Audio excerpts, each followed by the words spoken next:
चला आज आपण इन्स्टंट घावणं कसे बनवायचे ते बघूयात. इन्स्टंट घावणं म्हणजे अगदी 5 मिनिटांमध्ये ही घावणं तयार होतात. सोबतच तुम्ही ही घावणं बघू शकता, मस्त जाळीदार आणि मऊ लुसलुशीत अशी झालेली आहेत.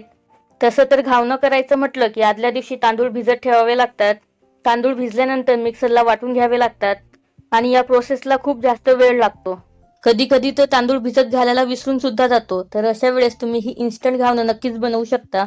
ही घावणं बनवण्यासाठी तुम्हाला तांदूळ भिजत घालायची गरज नाही आणि मिक्सरला तर तांदूळ अजिबात वाटायची गरज नाही. फक्त 5 मिनिटांमध्ये ही मस्त जाळीदार, मऊ लुसलुशीत आणि पांढरी शुभ्र घावणं आपली बनवून तयार होतात. या घावणांसोबत खाण्यासाठी मस्त अशी चटकदार चमचमीत चटणी सुद्धा मी दाखवलेली आहे, ती सुद्धा गॅसचा अजिबात वापर न करता. ही घावणं आणि चटणी बनवण्यासाठी तुम्हाला जास्तीत जास्त 10 मिनिट लागू शकतात, यापेक्षा जास्त नाही. ही घावणं करण्यासाठी कुठलीही पूर्वतयारी करावी लागत नाही. त्यामुळे तुम्हाला सकाळी उठायला उशीर जरी झाला तरी अशा वेळेस तुम्ही हा नाश्ता